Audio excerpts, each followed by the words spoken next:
போர் பாக்கிய செல்வம் புவியில் இல்லையே. புவி நிரம்ப பொன் தந்தாலும் இப்பளிக்கு ஈடில்லையே.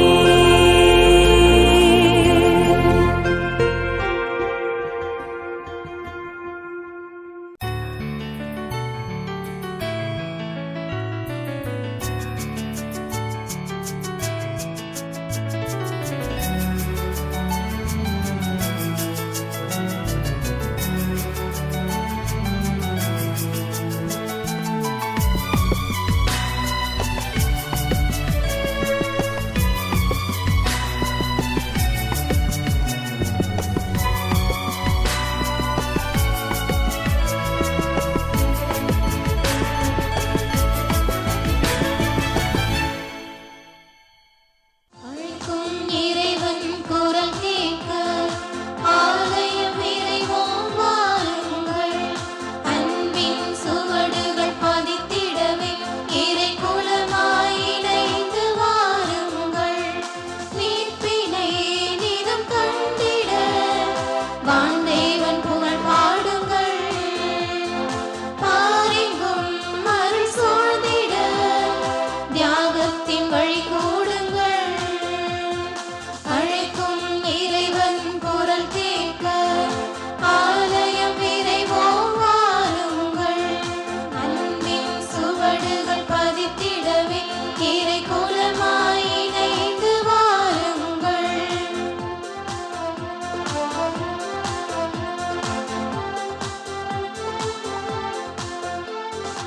என்னை அழைத்தார், அவர் கையில் பொறித்தார், கருவில் தெரிந்தாரே. அன்பை பொழிந்தார், என்னை அள்ளி அழைத்தார், உரிமையாய் தேர்ந்தாரே. இருக்கரம் விரித்து அழைக்கின்றார், இதயத்தில் பொதிந்திட அழைக்கின்றார். திருப்பலி வாருங்கள், மீட்பினை நிதம் கண்டிட வான்தேவன் புகழ் பாடுங்கள். பாரெங்கும் அருள் சூழ்ந்திட தியாகத்தின் வழி கூடுங்கள். அழைக்கும் இறைவன் குரல் கேட்க ஆலயம் இறைவோம் வாருங்கள். அன்பின் சுவடுகள் பதித்திடவே இறை குலமாய் இணைந்து வாருங்கள். தந்தை மகன் தூயாவியாரின் பெயராலே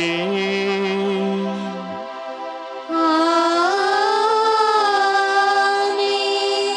நம் ஆண்டவராகிய இயேசு கிறிஸ்துவின் அருளும் கடவுளின் அன்பும் தூயாவியாரின் நட்புறமும் உங்கள் அனைவரோடும் இருப்பதாக. உம் ஆன்மாவோடும் இருப்பதாக. இறை இயேசுவில் பிரியமானவர்களே, இன்று நமது தாய் திருச்சபை புனித தாமஸ் அக்வினாஸ் மறை வல்லுனர் அருள் பணியாளர் அவருடைய நாளை சிறப்பித்துக் கொண்டிருக்கின்றோம். இவர் ஒரு சிறந்த மெய்யியலார், அதோடு ஒரு இறை இயலராகவும் இருந்தார். நம்மளுடைய திருச்சபைக்கு அநேக போதனைகளை கொடுத்து நம்மளுடைய திருச்சபை கட்டி காப்பதற்கு தன்னுடைய பங்களிப்பை பெரிதும் கொடுத்த ஒரு புனிதர்தான் இன்று நாம் நினைவுபடுத்தி பார்க்கின்ற புனித தாமஸ் அக்வினாஸ். ஆகவே திருச்சபைக்கு இவர் அளித்த பங்களிப்புக்காக ஆண்டவருக்கு நாம் நன்றி சொல்வதோடு நாமும் நம்மளுடைய வாழ்வில் நம்மளால் இயன்ற காரியங்களை திருச்சபையின் வளர்ச்சிக்காக செய்து ஆண்டவரோடு இணைந்து பயணிக்க அருள் வேண்டி இந்த திருப்பலியில் ஜெபிப்போம். இந்த திருப்பலியை ஒப்புக் கொடுக்க தகுதி பெறும் பொருட்டு நம் பாவங்களை ஏற்று மனமருந்தி ஆண்டவரிடம் மன்னிப்பை வேண்டுவோம். எல்லாமல்ல இறைவனிடமும் சகோதர சகோதரிகளை உங்களிடமும் நான் பாவியனை ஏற்றுக்கொள்கிறேன்.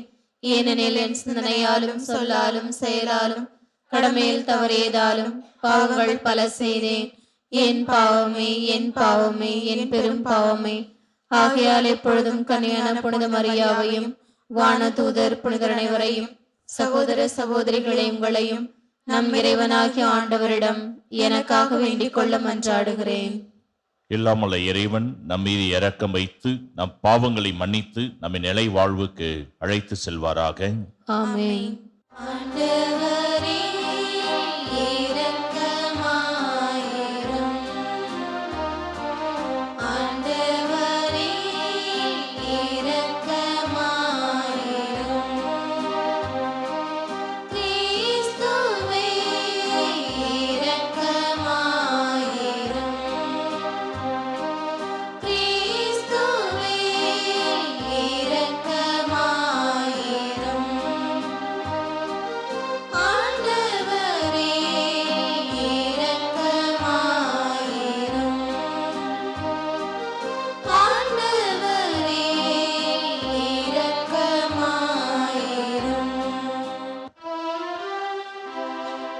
செபிப்போமாக.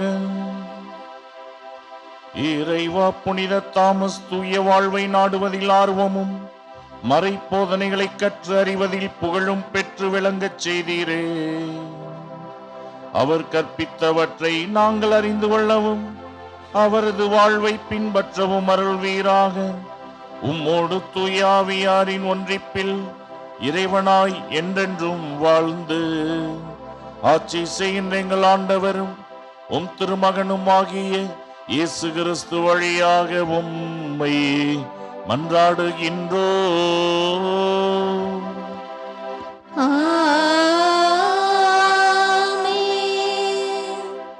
முதல் வாசகம். உன் வழித்தோன்றலை உனக்கு பின் உயர்த்தி அவனது அரசை நான் நிலைநாட்டுவேன். சாமுவேல் 2ஆம் நூலிலிருந்து வாசகம். 7 இறை திருவார்த்தைகள் 4 முதல் 17 முடிய. அந்நாட்களில் ஆண்டவரின் வார்த்தை நாத்தானுக்கு அருளப்பட்டது. நீ சென்று என் ஊழியன் தாவீதிடம் ஆண்டவர் இவ்வாறு கூறுவதாக சொல். நான் தங்குவதற்காக எனக்கு ஓர் கோவில் கட்டப் போகிறாயா? இஸ்ரேல் மக்களை எகிப்திலிருந்து நான் அழைத்து வந்தது முதல் இந்நாள் வரை நான் ஒரு நிலையான இடத்தில் தங்கவில்லை. மாறாக ஒரு நடமாடும் கூடாரமே எனக்கு தங்குமிடமாயிருந்தது. இஸ்ரேலர் அனைவரும் சென்ற இடமெல்லாம் நானும் உடன் சென்றேன். அப்பொழுது என் மக்கள் இஸ்ரேலை பேணும்படி குலத்தலைவர்களுக்கு கட்டளையிட்டிருந்தேன். அவர்களுள் எவரிடமாவது எனக்காக கேதுரு மரங்களால் ஒரு கோவில் கட்டாதது ஏன் என்று ஒரு வார்த்தை சொல்லி இருப்பேனா? எனது ஊழியன் தாவீதிடம் படைகளின் ஆண்டவர் இவ்வாறு கூறுவதாக சொல். என் மக்கள் இஸ்ரேலின் தலைவனாக விளங்க புல்வெளியில் ஆடு மேய்த்திக் கொண்டிருந்த உன்னை நான் அழைத்தேன். நீ சென்ற இடமெல்லாம் நான் உன்னோடு இருந்தேன். உன் கண்முன் உன் எதிரிகள் அனைவரையும் அழித்தேன். மேலும் உலகில் வாழும் பெரும் மனிதர் போல் நீ புகழுற செய்வேன். எனது மக்களாக இஸ்ரேலுக்கு ஓர் இடத்தை அளிப்பேன். அவர்கள் அந்த இடத்திலேயே நிலைத்து வாழ செய்வேன். என் மக்களாக இஸ்ரேல் மீது நீதி தலைவர்களை ஏற்படுத்திய நாளாகிய தொடக்க காலத்தில் தீயவர்களால் அவர்கள் ஒடுக்கப்பட்டது போல் இனியும் அவர்கள் அலைக்கழிக்கப்பட மாட்டார்கள். அனைவரின் தொல்லைகளினின்று உனக்கு ஓய்வு அளிப்பேன். மேலும் ஆண்டவர் தாமே உன் வீட்டை கட்டப்போவதாக அவர் உனக்கு அறிவிக்கிறார். உன் வாழ்நாட்கள் நிறைவு பெற்று நீ உன் மூதாதையரோடு துயில் கொள்ளும் போது உனக்கு பிறக்கும் உன் வழித்தோன்றலை உனக்கு பின் நான் உயர்த்தி அவனது அரசை நான் நிலைநாட்டுவேன். எனது பெயருக்காக கோயில் கட்ட இருப்பவன் அவனே. அவனது அரசை நான் என்றும் நிலைநிறுத்துவேன். நான் அவனுக்கு தந்தையாக இருப்பேன். அவன் எனக்கு மகனாக இருப்பான். அவன் தவறு செய்யும் போது மனித இயல்புக்கேற்ப அடித்து மனிதருக்கே உரிய துன்பங்களை தருவேன். உன் முன்பாக நான் சவுளை விலக்கியது போல் என் பேரன்பினின்று அவனை விலக்க மாட்டேன். என் முன்பாக எனது குடும்பமும் உனது அரசும் என்றும் உறுதியாயிருக்கும். உனது அரியணை என்றுமே நிலைத்திருக்கும். மேற்கூறிய வெளிப்பாட்டின் வார்த்தைகள் அனைத்தையும் நாத்தான் தாவீதுக்கு எடுத்துரைத்தார். ஆண்டவரின் அருள்வாக்கு. இறைவனுக்கு நன்றி. நீங்கள் பாட வேண்டிய பல்லவி, எனது பேரன்பு என்றும் நிலைத்திருக்க செய்வேன். எனது பேரன்பு என்றும் நிலைத்திருக்க செய்வேன். எனது பேரன்பு என்றும் நிலைத்திருக்க செய்வேன்.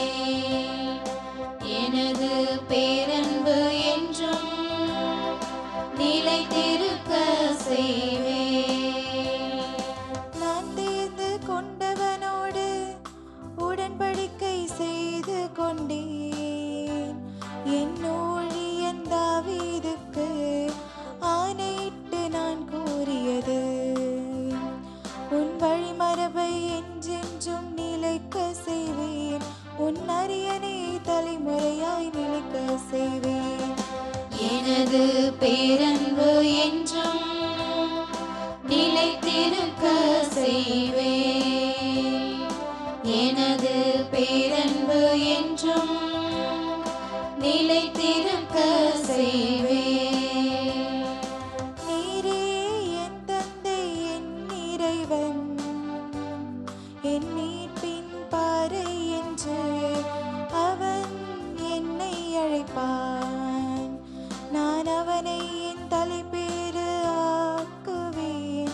மன்னகத்தின் மாபெரும் மன்னனாக்குவேன். எனது பேரன்பு என்றும் நிலைத்திருக்க செய்வேன். எனது பேரன்பு என்றும் நிலைத்திருக்க செய்வேன்.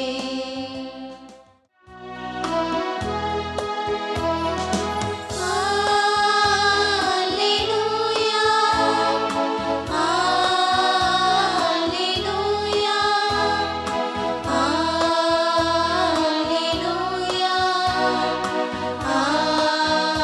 அல்லேலூயா, அல்லேலூயா, அல்லேலூயா, அல்லேலூயா. கடவுளின் வார்த்தையை விதை, அதை விதைப்பவர் கிறிஸ்துவே. அவரை கண்டடைந்தவரோ என்றென்றும் நிலைத்திருப்பார். அல்லேலூயா. அல்லேலூயா, அல்லேலூயா, அல்லேலூயா, அல்லேலூயா. ஆண்டவர் உங்களோடு இருப்பாராக. உம் ஆன்மாவோடும் இருப்பாராக. மார்க்கு எழுதிய தூய நற்செய்தியிலிருந்து வாசகம். ஆண்டவரே, மாட்சி உமக்கே. இயல் 4 இறை வசனங்கள் 1 முதல் 20 முடிய. அக்காலத்தில் இயேசு மீண்டும் கடலோரத்தில் கற்பிக்கத் தொடங்கினார். மாபெரும் மக்கள் கூட்டம் அவரிடம் ஒன்று கூடி வர அவர் கடலில் நின்ற ஒரு படகில் ஏறி அமர்ந்தார். திரண்டிருந்த மக்கள் அனைவரும் கடற்கரையில் இருந்தனர். அவர் உவமைகள் வாயிலாக பலவற்றை அவர்களுக்கு கற்பித்தார். அவர் அவர்களுக்கு கற்பித்தது, இதோ கேளுங்கள். விதைப்பவர் ஒருவர் விதைக்க சென்றார். அவர் விதைக்கும் பொழுது சில விதைகள் வழி ஓரம் விழுந்தன. பறவைகள் வந்து அவற்றை விழுங்கிவிட்டன. வேறு சில விதைகள் மிகுதியாக மண் இல்லா பாறை பகுதிகளில் விழுந்தன. அங்கே மண் ஆழமாக இல்லாததால் அவை விரைவில் முளைத்தன. ஆனால் கதிரவன் மேலே எழ அவை காய்ந்து வேர் இல்லாமையால் கருகிப் போயின. மற்றும் சில விதைகள் முட்செடிகளிடையே விழுந்தன. முட்செடிகள் வளர்ந்து அவற்றை நெருக்கிவிடவே அவை விளைச்சலை கொடுக்கவில்லை. ஆனால் இன்னும் சில விதைகள் நல்ல நிலத்தில் விழுந்தன. அவை முளைத்து வளர்ந்து சில 30 மடங்காகவும் சில 60 மடங்காகவும் சில 100 மடங்காகவும் விளைச்சலை கொடுத்தன. கேட்க செவி உள்ளோர் கேட்கட்டும். அவர் தனிமையான இடத்தில் இருந்தபோது அவரை சூழ்ந்து இருந்தவர்கள் 12 சேர்ந்து கொண்டு ஓமைகளை பற்றி அவரிடம் கேட்டார்கள். அதற்கு இயேசு அவர்களிடம், இறையாட்சியின் மறைபொருளை அறிய உங்களுக்கு கொடுத்து வைத்திருக்கின்றது. புறம்பே இருக்கின்றவர்களுக்கோ எல்லாம் ஓமைகளாகவே இருக்கின்றன. எனவே அவர்கள் ஒருபோதும் மனம் மாறி மன்னிப்பு பெறாதபடி கண்ணால் தொடர்ந்து பார்த்தும் கண்டுகொள்ளாமலும் காதால் தொடர்ந்து கேட்டும் கருத்தில் கொள்ளாமலும் இருப்பார்கள் என்று கூறினார். மேலும் அவர் அவர்களை நோக்கி, இந்த ஓமை உங்களுக்கு புரியவில்லையா? பின்பு எப்படி மற்ற ஓமைகளை எல்லாம் நீங்கள் புரிந்து கொள்வீர்கள்? விதைப்பவர் இறை வார்த்தையை விதைக்கிறார். வழிவோரம் விழுந்த விதைகளுக்கு ஒப்பானவர்கள் வார்த்தையை கேட்பார்கள். ஆனால் அதை கேட்டவுடன் சாத்தான் வந்து அவர்களுள் விதைக்கப்பட்ட வார்த்தையை எடுத்து விடுகின்றான். பாறை பகுதியில் விதைக்கப்பட்ட விதைகளுக்கு ஒப்பானவர்கள் இறை வார்த்தையை கேட்டவுடன் அதை மகிழ்ச்சியோடு ஏற்றுக்கொள்வார்கள். ஆனால் அவர்கள் வேரற்றவர்கள், சிறிது காலமே நிலைத்திருப்பவர்கள். இறை வார்த்தையின் பொருட்டு இன்னலோ இடுக்கண்ணோ நேர்ந்த உடனே அவர்கள் தடுமாற்றம் அடைவார்கள். முட்செடிகளுக்கு இடையில் விதைக்கப்பட்ட விதைகளுக்கு ஒப்பானவர்கள் இறை வார்த்தையை கேட்டும் உலக கவலையும் செல்வ மாயையும் ஏனைய தீய ஆசைகளும் உட்புகுந்து அவ்வார்த்தையை நெருக்கி விடுவதால் பயன் அளிக்க மாட்டார்கள். நல்ல நிலத்தில் விதைக்கப்பட்ட விதைகளுக்கு ஒப்பானவர்கள் இறை வார்த்தையை கேட்டு அதை ஏற்றுக்கொண்டு பயனளிப்பார்கள். இவர்களுள் சிலர் 30 மடங்காகவும் சிலர் 60 மடங்காகவும் சிலர் 100 மடங்காகவும் பயனளிப்பர் என்றார். ஆண்டவரின் அருள்வாக்கு. கிறிஸ்துவே உமக்கு புகழ். இறை இயேசு கிறிஸ்துவில் பிரியமான எனது அருமை சகோதரர்களே, சகோதரிகளே, இன்றைய வாசகத்தின் அடிப்படையில் ஆண்டவர் நமக்கு ஒரு அழகான செய்தியை கொடுக்கின்றார். ஆண்டவருடைய வார்த்தை சிலருக்கு 30 மடங்கு, சிலருக்கு 60 மடங்கு, சிலருக்கு 100 மடங்கு பலன் கொடுக்கக்கூடியதாக மாறுகின்றது என்பதை ஆண்டவர் இன்றைய வசனங்களின் வழியாக நமக்கு தெளிவாக சுட்டி காண்பிக்கின்றார். இந்த உலகத்துல வார்த்தையை வைத்து பலர் விளையாடுவார்கள். உதாரணத்துக்கு சமீபத்தில் ஒரு காரியத்தை நான் பார்த்தேன். என்ன சொல்லியிருக்கிறாங்க அப்படின்னா, உலக கணிப்பு அப்படின்னு சொல்லி. என்ன அப்படின்னாக்கா, ஆக்சிடென்ட்ல ஒரு ஆடு அப்படியே அடிபட்டு கீழே உயிருக்கு போராடும் பொழுது ஒருத்தன் அப்படியே அந்த சைடில் வரான். அந்த ஆடு அடிபட்டு கிடக்கிறத பார்க்குறான். பார்த்த உடனே அவன் கண்ணுலேருந்து கண்ணீர் வந்துச்சுனாக்கா அவன் சைவம் அப்படிங்கிறது தெளிவாக தெரிஞ்சுக்கலாமா. அதே நேரத்தில் அவன் நாவிலிருந்து உமிழ்நீர் சுரந்தால் அவன் அசைவம் அப்படிங்கிறத தெளிவாக தெரிஞ்சுக்கலாம் அப்படின்னு சொல்லி ஒரு சமீபத்தில் ஒரு மெசேஜ் போட்டிருந்தாங்க. இப்போ வார்த்தையை வைத்து நிறைய பேர் விளையாண்டு கொண்டு இருப்பார்கள். அதில் சில காரியங்கள் அர்த்தமாக இருக்கும், சில காரியங்கள் அர்த்தமே இருக்காது. இப்போ வீட்டில் கட்டின மனைவிக்கு கூட பல வார்த்தைகளை வைத்து அவர்கள் சொல்லுகின்றார்கள். உதாரணத்துக்கு இப்போ மனைவி அப்படின்னு ஏன் பேர் வந்துச்சுன்னு அந்த வார்த்தையை வச்சு விளையாடுறான். மனைவின்னு ஏன் பேர் வந்துச்சுனாக்கா, மனை அப்படின்னு நம்ம சொல்கிறோம். வீட்டை கட்டுகின்றார்கள். அந்த மனையை ஆள்கின்ற காரணத்தினால்தான் அந்த கட்டின அந்த பெண்ணிற்கு மனைவி என்று பெயர் வந்ததாம்.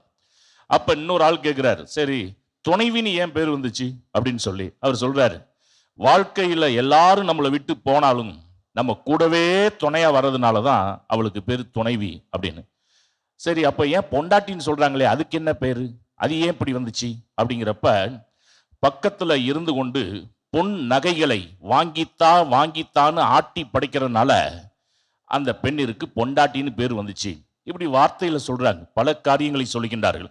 அதே போல ஏன் ஆத்துக்காரின்னு சொல்றாங்களே, அது ஏன் அப்படின்னாக்கா, காப்பிய பக்கத்துல ஆத்தி கொடுத்தே காரியத்தை சாதிக்கிறதுனால ஆத்துக்காரின்னு பேர் வந்துச்சு. இப்படி வார்த்தையில பல காரியங்களை அப்படியே மாத்தி சொல்லுவார்கள். சிலது உண்மையாக இருக்கலாம், சிலது உண்மை இல்லாமல் இருக்கலாம். ஆனால் கேட்கறதுக்கு நல்லா அமைதியான முறையிலே சந்தோஷமாக இருக்கும். ஆனால் இந்த வார்த்தைகள் மனிதனுடைய வார்த்தைகள். வார்த்தைகள்ல ஜாலங்களை போட்டு ஒருத்தவங்களை மயக்குவதற்காக பல காரியங்களை பேசுவது உண்டு. ஆனால் ஆண்டவருடைய வார்த்தை எப்படிப்பட்டது? ஆண்டவருடைய வார்த்தை, இதை யார் ஒருவர் தன்னுடைய உள்ளத்தில் ஏற்றுக்கொள்கின்றார்களோ அவர்கள் சில பேர் 30 மடங்கு, சில பேர் 60 மடங்கு, சில பேர் 100 மடங்கு அங்கே பலன் கொடுக்கக்கூடியவர்களாக மாறுகின்றார்கள். அப்படி ஏற்றுக்கொண்டவர்கள் வாழ்க்கையை நம்ம திருப்பி பார்க்கும் பொழுது பைபிள்ல பழைய ஏற்பாட்டிலிருந்து புதிய ஏற்பாடு வரைக்கும் பார்க்கும் பொழுது பல காரியங்கள் இருக்கின்றன. இப்ப பழைய ஏற்பாட்டுக்கும் புதிய ஏற்பாட்டுக்கும் வார்த்தையை பத்தி நம்ம டிஸ்கஸ் பண்ணும் பொழுது இந்த பழைய ஏற்பாட்டுக்கும் புதிய ஏற்பாட்டுக்கும் என்ன வித்தியாசம் அப்படின்னாக்கா, இந்த வார்த்தைக்காக மனிதன் வேலை செய்தான். பழைய ஏற்பாடு அதாவது ஆண்டவருடைய வார்த்தை எரேமியாவுக்கு வந்துச்சு, ஏசாயாவுக்கு வந்தது, இப்படி பலருக்கு வந்தது. நீ இப்ப அங்க போ, நற்செய்தி அறிவி. அப்ப வார்த்தைக்காக மனிதர்கள் வேலை செய்தது பழைய ஏற்பாடு. ஆனா புதிய ஏற்பாடு என்ன அப்படின்னாக்கா, மனுஷனுக்காக வார்த்தையே வேலை செய்ய வந்தது. இது புதிய ஏற்பாடு. ஏன்னா வார்த்தை மனு உருவானார், நம்மிடையே குடிகொண்டார் என்று பார்க்கின்றோம். அப்ப பழைய ஏற்பாட்டுக்கும் புதிய ஏற்பாட்டுக்கும் இதுதான் வித்தியாசம். பழைய ஏற்பாட்டுல வார்த்தைக்காக மனிதன் வேலை செய்தான். ஆனால் புதிய ஏற்பாட்டிலே மனிதனுக்காக வார்த்தையே வேலை செய்ய ஆரம்பித்து விட்டது. அந்த வார்த்தையானவர் யாரு? நம் ஆண்டவராகிய இயேசு கிறிஸ்து என்று பார்க்கின்றோம். இப்ப பழைய ஏற்பாட்டுல ஒவ்வொருவரும் எப்படி காத்து கொண்டிருந்தார்கள், வார்த்தை எண்ணில் நிறைவேறும் என்று காத்து கொண்டிருந்தார்கள். உதாரணத்துக்கு அபிரகாமுக்கு 75 வயசு வரைக்கும் பிள்ளை இல்லை, 75 வயசு வரைக்கும் குழந்தை இல்லை. அப்ப ஆண்டவர் சொல்றாரு, 75 வயசுல ஆண்டவராகிய கடவுள் இந்த அபிரகாமை பார்த்து சொல்றார். தொடக்க நூல் இயல் 12:2 பார்க்கின்றோம், உன்னை நான் பெரிய இனமாக்குவேன், உனக்கு ஆசி வழங்குவேன், உன் பெயரை நான் சிறப்புற செய்வேன். இப்ப வார்த்தை வந்துடுச்சு கடவுள்கிட்ட. யாருக்கு? அபிரகாமுக்கு வார்த்தை வந்து விட்டது. இப்ப இந்த வார்த்தையை எவ்வளவு நாள் வச்சுக்கிட்டு இவர் தியானிக்கின்றார் என்றால், ஆண்டவராகிய கடவுள் கொடுத்துட்டார் இந்த வார்த்தை, நிச்சயம் நமக்கு குழந்தையை கொடுப்பார் என்று. ஆனா எத்தனை வயசுல இவருக்கு குழந்தை கிடைச்சிச்சுன்னா 100 வயதாகும் பொழுதுதான் இவருக்கு குழந்தை கிடைத்தது. இப்ப வார்த்தை எத்தனை வயசுல இவருக்கு கிடைத்தது? ஆண்டவராகிய கடவுளிடம் இருந்து அபிரகாமுக்கு 75 வயசுல கிடைத்த வார்த்தை. அப்ப 25 வருஷமாக இந்த அபிரகாம் காத்திருந்து காத்திருந்து காத்திருந்து நம்பிக்கையோடு காத்திருந்தார்.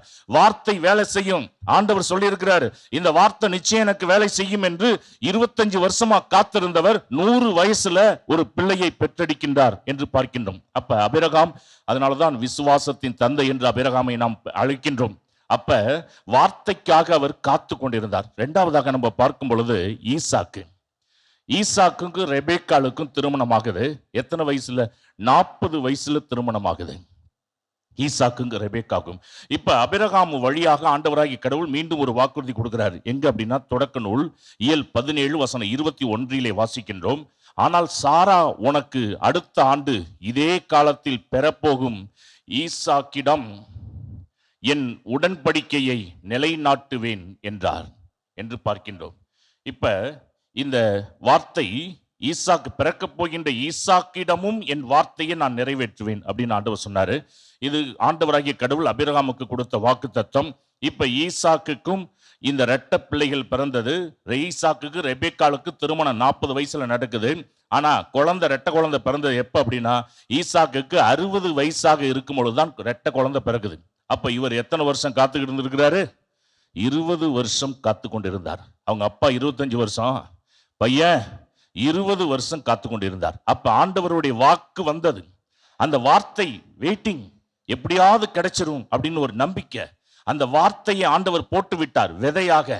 அது அப்படியே கொஞ்சம் கொஞ்சமாக முளைத்து முளைத்து அது பலன் கொடுக்கக்கூடியதாக இருந்தது. இது கடவுளுடைய பக்கத்திலே பார்க்கின்றோம். அதே போல யோசேப்புடைய வாழ்க்கையில பார்க்கின்றோம். பழைய ஏற்பாட்டிலே வாழ்ந்த யோசேப்புக்கு 17 வயசுல கனவு.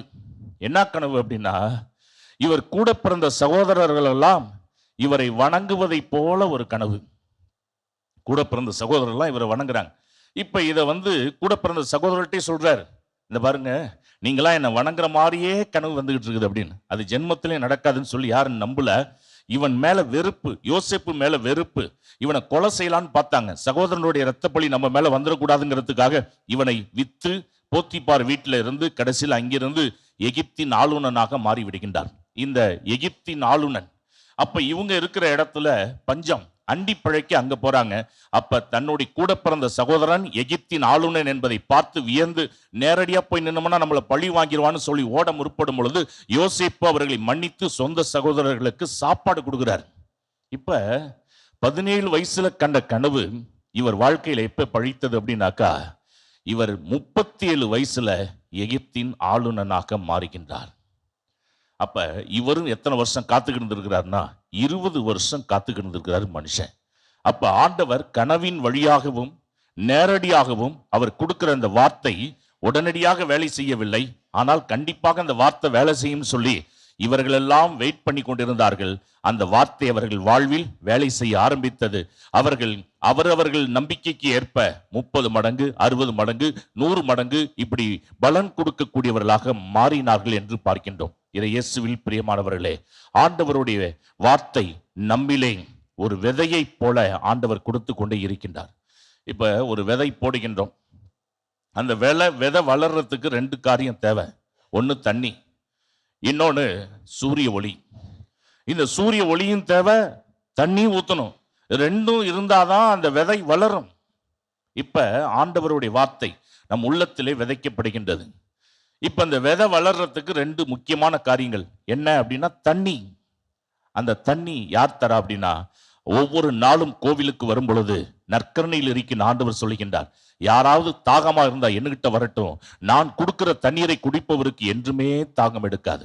அப்ப அந்த தண்ணி எங்கிருந்து சப்ளை ஆகுதுன்னா ஆண்டவரிடம் இருந்துதான். அதனாலதான் வேதம் சொல்லுகின்றது, நீர் அருகில் நடப்பட்ட மரம் செழிப்பாக இருக்கும்.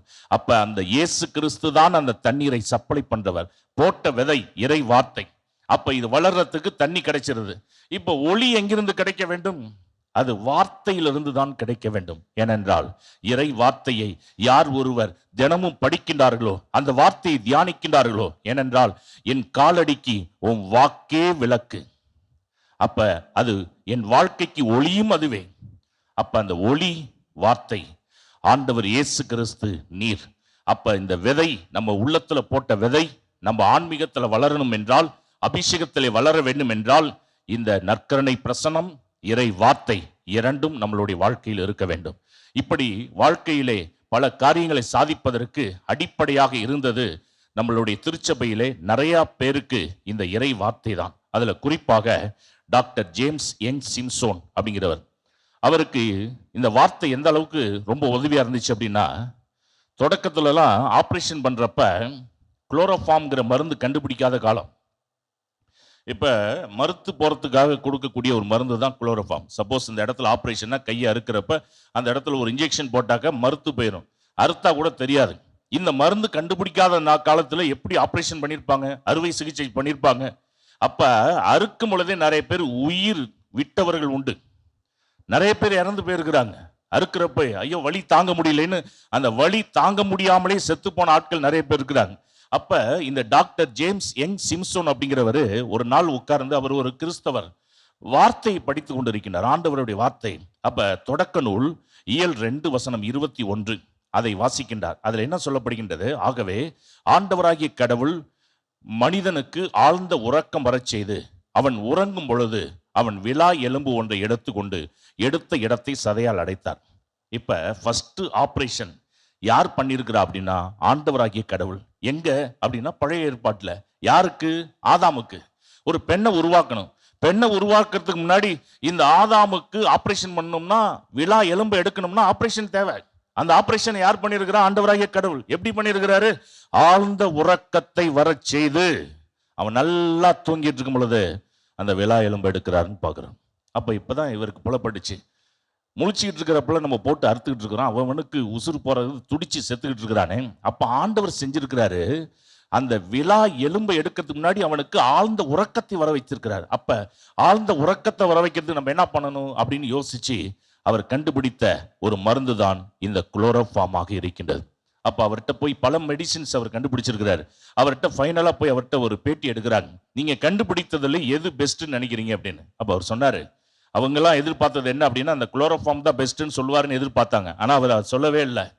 நான் இறை வார்த்தையை படிக்கும் பொழுது என் இயேசு பெரியவர் என்பதை கண்டுபிடித்ததுதான் என் வாழ்க்கையில் நான் கண்டுபிடித்த மிகப்பெரிய கண்டுபிடிப்பு என்று சொன்னார். பிரியமானவர்களே, அப்ப இந்த நாளிலே ஆண்டவர் நமக்கு வார்த்தையின் வழியாக பல ஆசீர்வாதங்களை கொடுக்கின்றார்.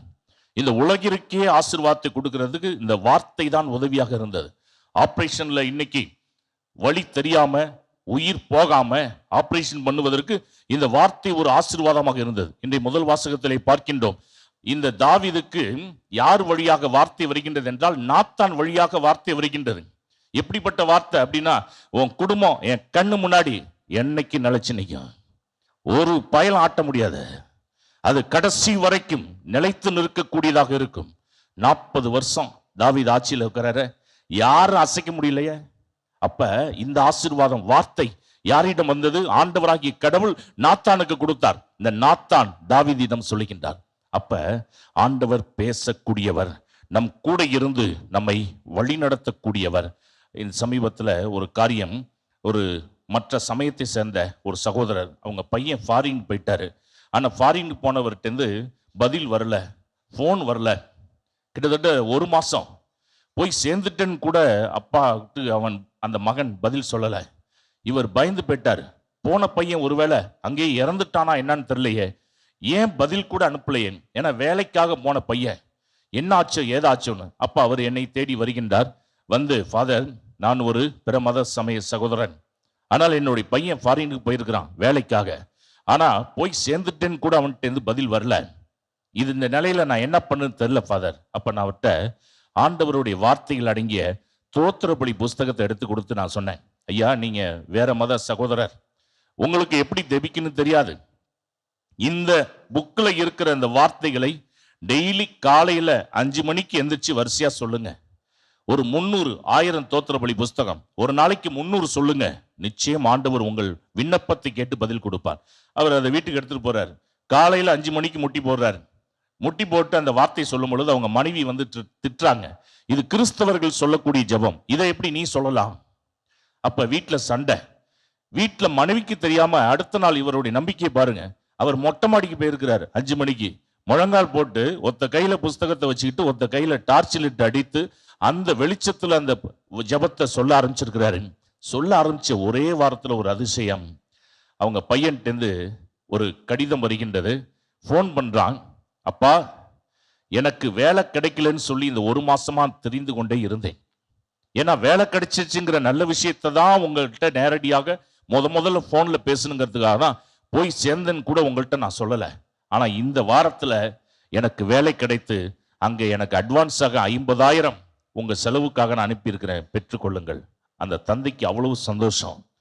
1 மாசமா கிடைக்காத வேலை எப்ப இவர் கையில இந்த இறை வார்த்தை தோத்திர பலியை சொல்ல ஆரம்பிக்கிறாரோ அந்த நாட்கள்ல தான் அந்த வார்த்தை அங்கே வேலை செய்ய ஆரம்பித்து வேலை இல்லாத அந்த சகோதரனுக்கு வேலையை கொடுக்க வைத்திருக்கிறது என்பதை அவர் எல்லாருக்கும் முன்பாக சான்று சோர்ந்தார்.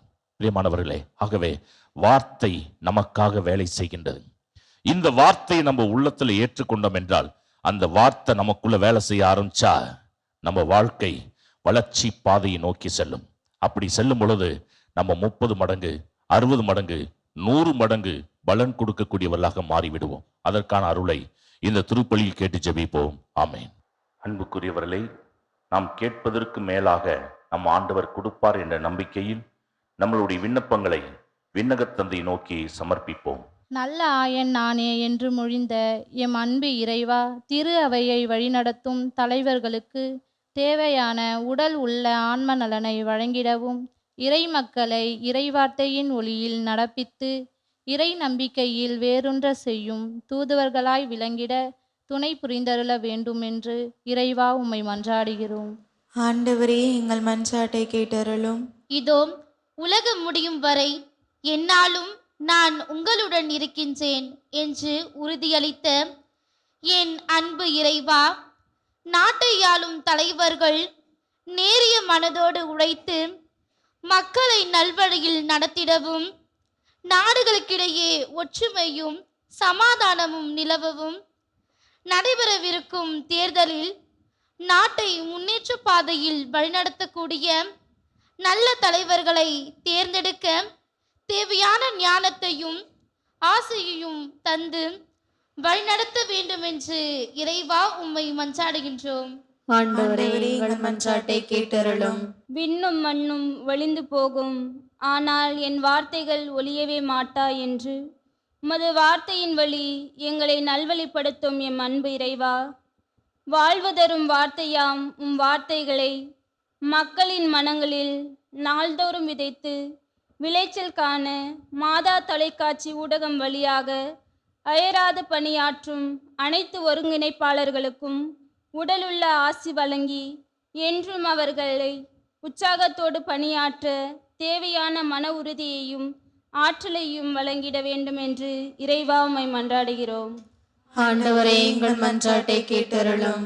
உங்கள் ஒளி மனிதர் முன் ஒளிர்க என்ற இறைவார்த்தையின் வழியில் எங்களை வாழ அழைத்த எம் அன்பு இறைவா, எங்களின் மனங்கள் உமது இறைவார்த்தையை கேட்பதோடு நில்லாமல் அதனை தியானித்து வாழ்வாக்கி வாழ்வில் செழிப்படையக்கூடியவர்களாக வளரச் செய்ய இறைவா உம்மை மன்றாடுகிறோம்.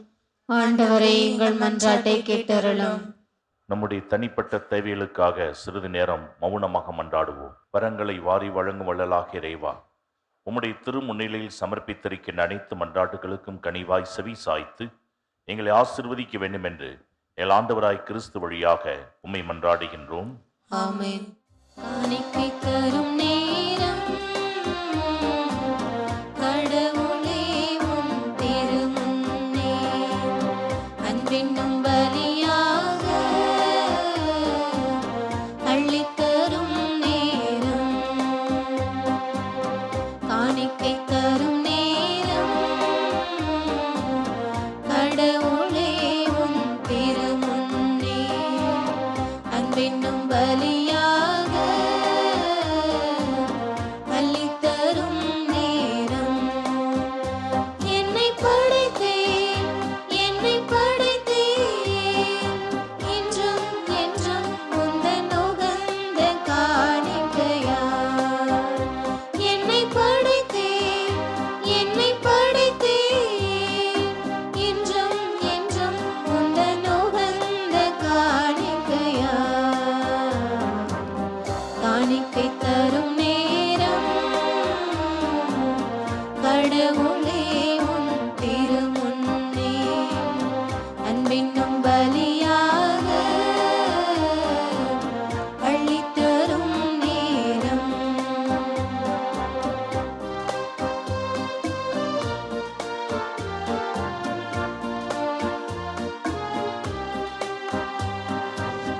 வாழும் வாழ்வை பலியாய் தந்தே வரமே தருவாய் நீ.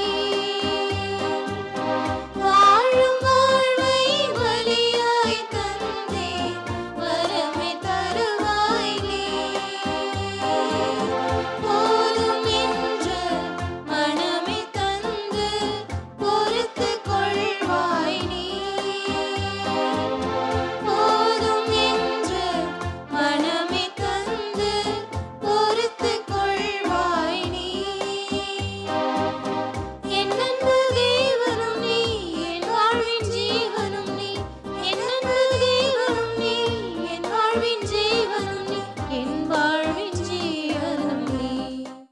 சகோதர சகோதரிகளை, என்னுடையதும் உங்களுடையதுமான பலி எல்லாமல்ல இறைவனுக்கு ஏற்றதாகும்படி மன்றாடுங்கள். ஆண்டவர் தமது பெயரின் புகழ்ச்சிக்காகவும் ஆட்சிக்காகவும் நமது நன்மைக்காகவும் புனித திரு அவை அனைத்து நலனுக்காகவும் மது கையிலிருந்து பலி ஏற்றுக்கொள்வாராக.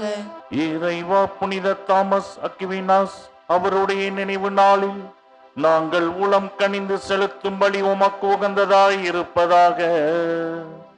அவரது அறிவுரைப்படி எங்களையே முழுமையாக உமக்கு அளித்து உம்மை புகழ்ந்தேத்தச் செய்வீராக. எங்கள் ஆண்டவராகிய கிறிஸ்து வழியாக உம்மை மன்றாடுகின்றோம்.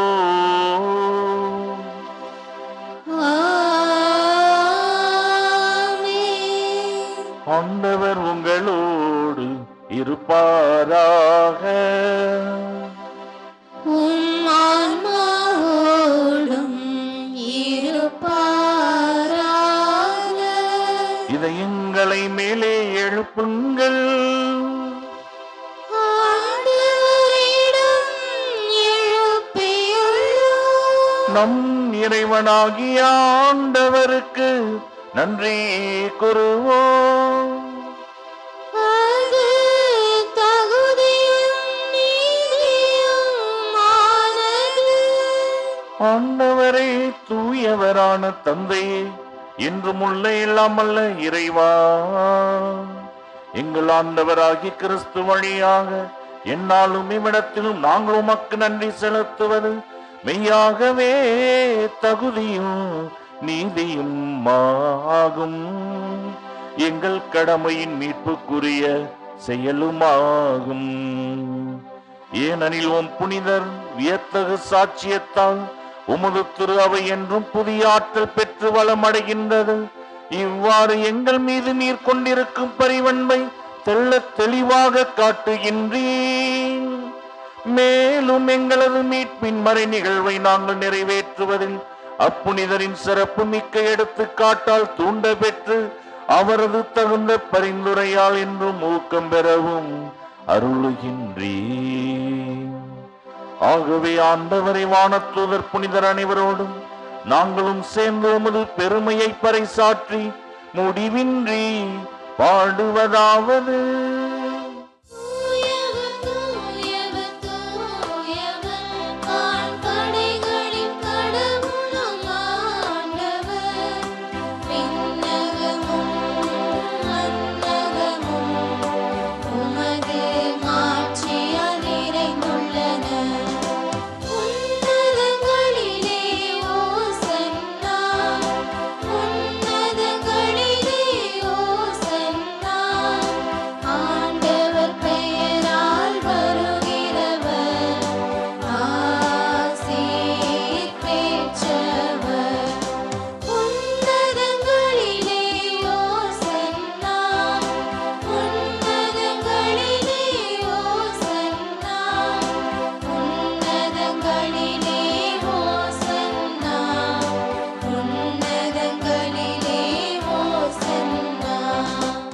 ஆண்டவரே, நீர் மெய்யாகவே தூயவர், தூய்மை அனைத்திற்கும் ஊற்று.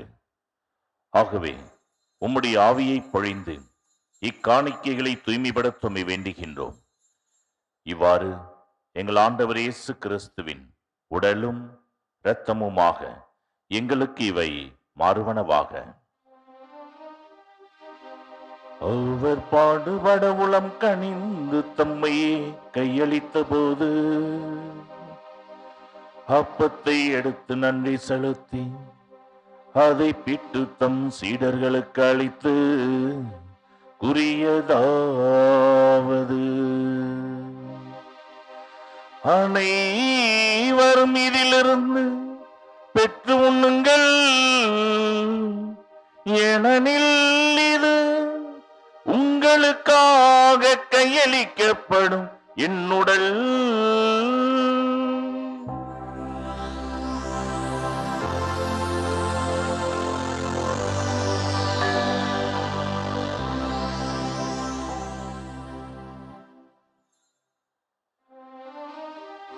அவ்வண்ணமே இரவு விருந்தை அருந்திய பின் கிண்ணத்தையும் எடுத்து மீண்டும் உமக்கு நன்றி கூறி தம் சீடர்களுக்கு அளித்து அவர் கூறியதாவது: அனைவரும் இதிலிருந்து பெற்று பருகுங்கள், ஏனெனில் இது புதிய நிலையான உடன்படிக்கைக்குரிய என் இரத்தத்தின் கிண்ணம். இது பாவ மன்னிப்புக்கென்று உங்களுக்காகவும் பலருக்காகவும் சிந்தப்படும். இதை என் நினைவாக செய்யுங்கள்.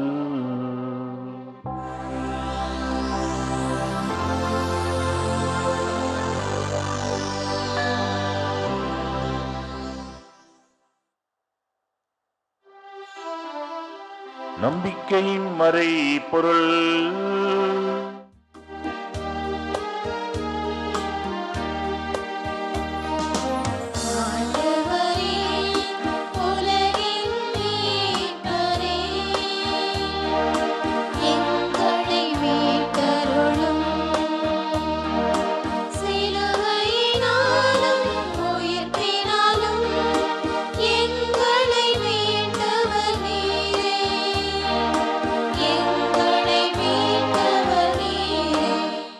ஆகவே ஆண்டவரே, நாங்கள் கிறிஸ்துவின் இறப்பினை உயிர்ப்பினை நினைவு கூர்ந்து வாழ்வு தரும் அப்பத்தையும் மீட்பளிக்கும் கிண்ணத்தையும் உமக்கு ஒப்புக் கொடுக்கின்றோம்.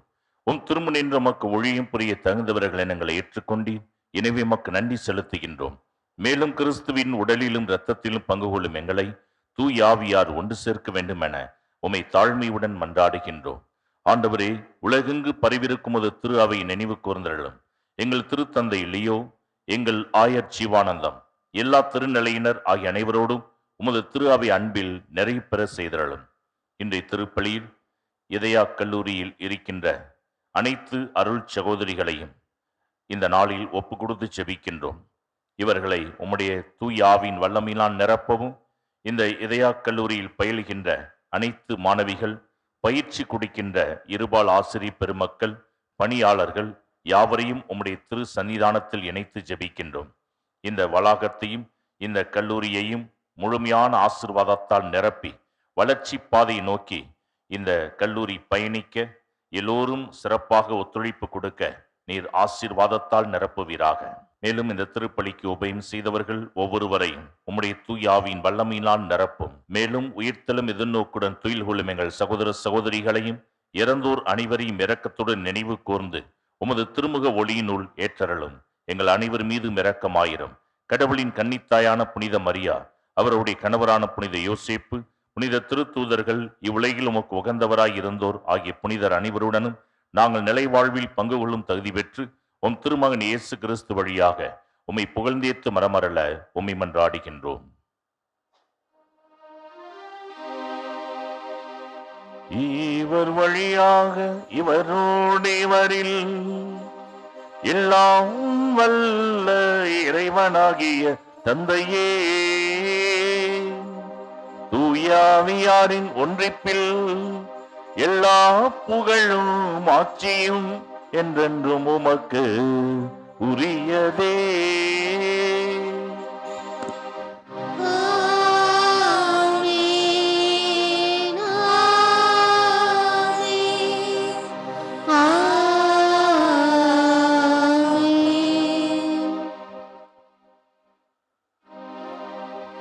மீட்பரின் கட்டளையால் கற்பிக்கப்பட்டு இறை படிப்பனையால் பயிற்சி பெற்ற நாம் துணிந்து பாடுவோம். விண்ணுலகில் இருக்கின்ற எங்கள் தந்தையே, உமது பெயர் தூயது என போற்றப் பெறுக. உமது ஆட்சி வருக. உமது திருவுளம் விண்ணுலகில் நிறைவேறுவது போல மண்ணுலகிலும் நிறைவேறுக. எங்கள் அன்றாட உணவை இன்று எங்களுக்கு தாரும். எங்களுக்கு எதிராக குற்றம் செய்வோரை நாங்கள் மன்னிப்பது போல எங்கள் குற்றங்களை மன்னியும். எங்களை சோதனைக்கு உட்படுத்தாதேயும், தீமையிலிருந்து எங்களை விடுவித்தருளும். ஆண்டவரே, தீமை அனைத்திலிருந்து எங்களை விடுவித்து எங்கள் வாழ்நாளில் அமைதியை கனிவுடன் அருளவும் உம்மை மன்றாடுகின்றோம். உமது இரக்கத்தின் உதவியால் நாங்கள் பாவத்திலிருந்து எப்போதும் விடுதலை பெற்று யாதொரு கலக்கமும் இன்றி நலமாயிருப்போமாக.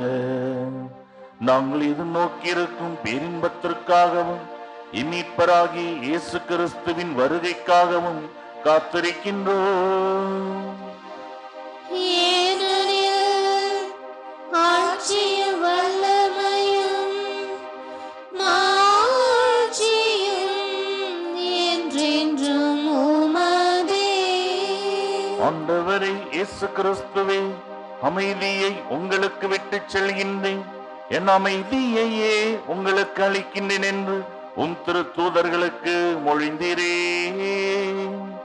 எங்கள் பாவங்களை பாராமல் உமது திரு அவையின் நம்பிக்கையை கண்ணோக்கி உமது திருவுளத்திற்கேற்ப அதற்கு அமைதியையும் ஒற்றுமையையும் அளித்தருள்வீராக. என்றென்றும் வாழ்ந்து ஆட்சி செய்கின்றவர் நீரே.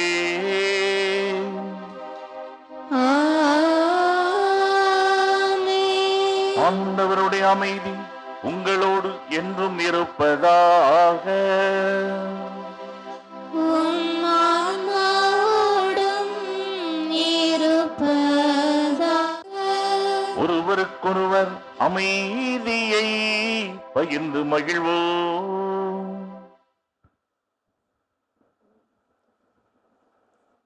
உலகின் பாவம் போக்கும் இறைவனின் செம்மறியே, எம்மேல் இரக்கமையும்.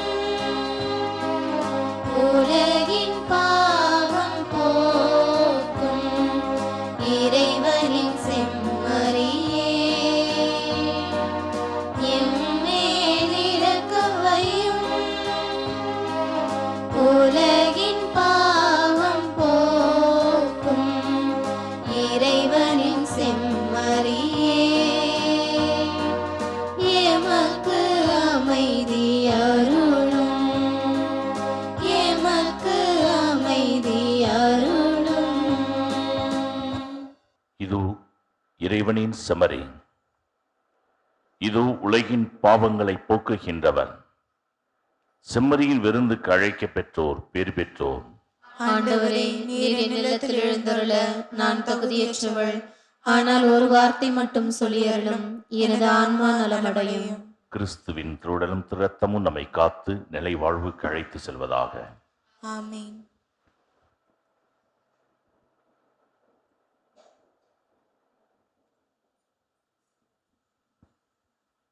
என் நாயனே, இணையாளும் தேவனே, என் வாழ்வின் உறவாக வாழ்பவரே. என் நாயனே, இணையாளும் தேவனே, என் வாழ்வின் உறவாக வாழ்பவரே. நல்மரமாகிட, நற்கனியாகிட, நல் பாதையிடம் நில் பாதம் பதிக்க. நல் மரமாகிட, நற்கனியாகிட, நல் பாதையிடம் நில் பாதம் பதிக்க. உண்மையை சொல்லி நன்மைகள் செய்து நல்லவராக வாழ்ந்திட, நல்லதை செய்யும் வல்லவராகி மன்னக வாழ்வின் மாண்புற. என் நாயனே, இணையாளும் தேவனே, என் வாழ்வின் உறவாக வாழ்பவரே.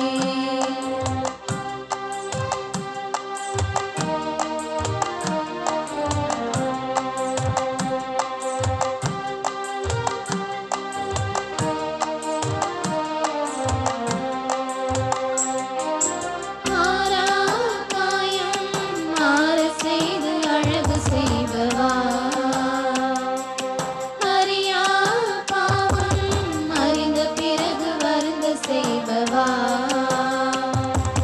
மாறா காயம் மாற செய்து அழகு செய்பவா,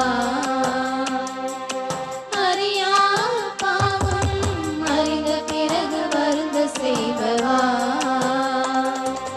தினம்தோறும் எந்தன் இசை உந்தன் தஞ்சம், மனந்தோறும் பாடும் மகிழ் உந்தன் சொந்தம். என் சுவாசம் உந்தன் வாசமாகவே, என் வாசம் உந்தன் பாதம் சேரவே. நன்றி கூறி மன்றாடுவோமாக.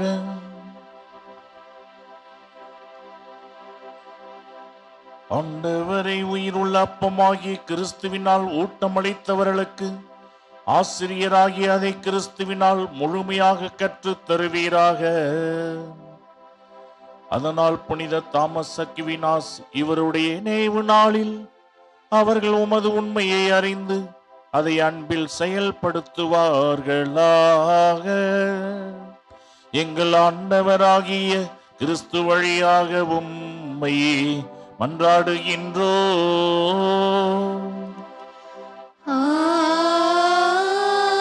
ஆமென். ஆண்டவர் உங்களோடு இருப்பாராக.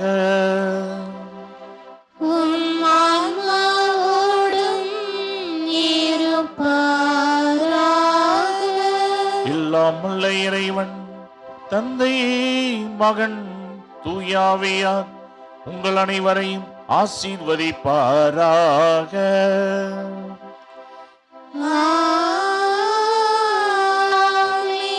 இறை அன்பில் என்றும் வாழ சென்று வாருங்கள். திருப்பலி நிறைவேறிற்று.